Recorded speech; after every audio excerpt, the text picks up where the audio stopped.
Mothering Sunday. This film is fantastic. Here's my spoiler-free review of Mothering Sunday.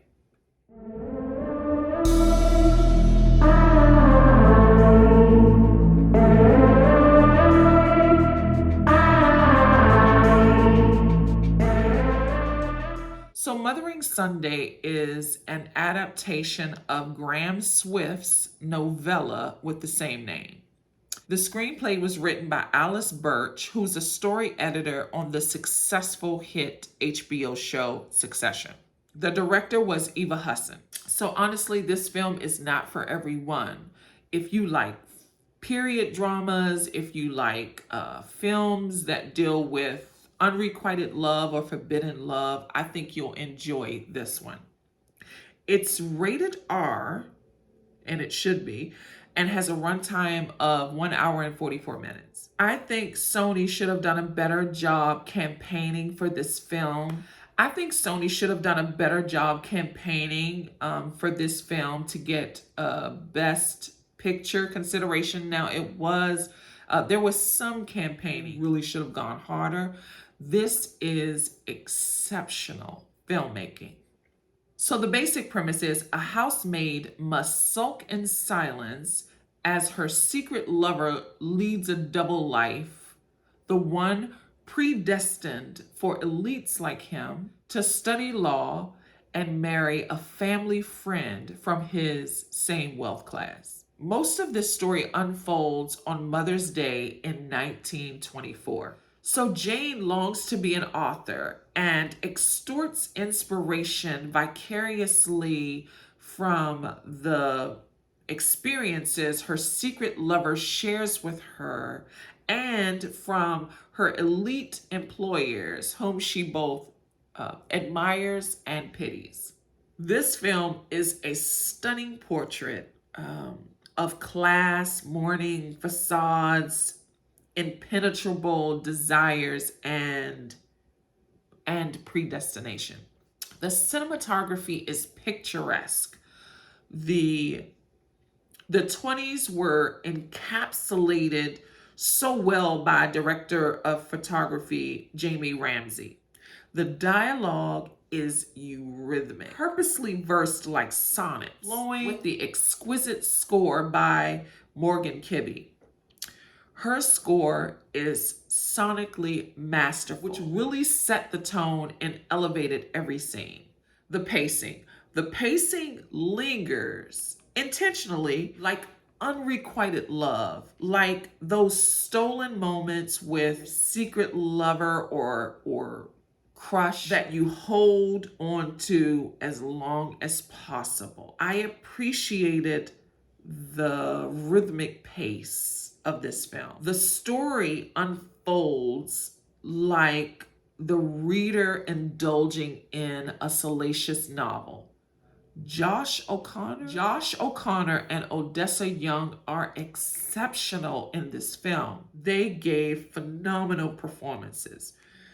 They utilize their entire bodies in this performance. Even their facial expressions narrate the story. It's mind-boggling why they weren't in consideration for their performances. I mean, I don't believe they've received any awards. So Odessa Young plays Jane and Josh O'Connor plays Paul. Jane seduces Paul by narrating pages from a novel she hasn't written yet. And it transfixes him. It transports him to a life they wish they could have if they weren't in different classes. Paul seduces Jane by giving her a peek into his elite lifestyle. They inspire each other with seduction. That is so creative. That's what's so creative about this film. They want nothing more from each other than these particular stolen moments. It's so delicious. And even the flash forward moments when Jane is married or in a serious relationship and is an established published author, she drifts away, basking in those stolen moments with her long lost lover, proving that unrequited love lingers with you for a lifetime. The wardrobe.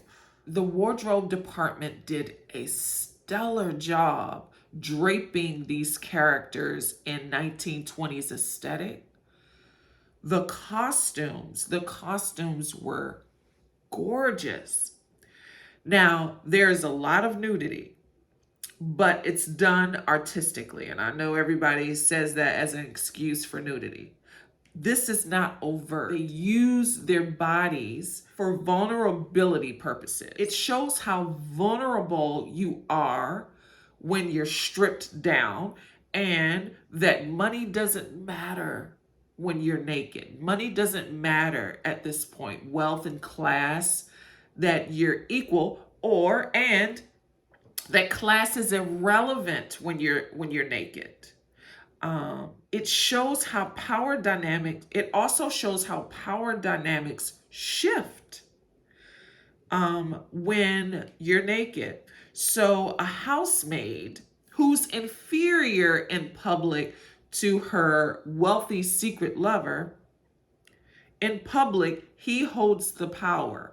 But in those intimate, stolen moments they share when they're both naked, she has some power. And I think that's why nudity was used and wasn't overt. It was very artistic. So Colin Firth and Olivia Coleman are not in this film a lot, but when they're on screen, they each have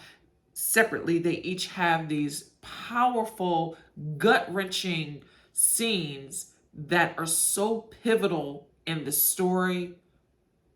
I don't know why they weren't that Sony didn't campaign for this film, because they even deserved consideration for supporting actor nominations. I think Mothering Sunday is a fantastic piece of work and one of the best films. Although it was released in 2021, it is one of the best films in 2022, where it's now being released wide. It qualified for the Oscars, but it was completely snubbed, and that's a shame. Now, it's currently in 19 theaters domestically, so it's going to be near impossible to see it in the theaters, but this is still a film that you can enjoy at home.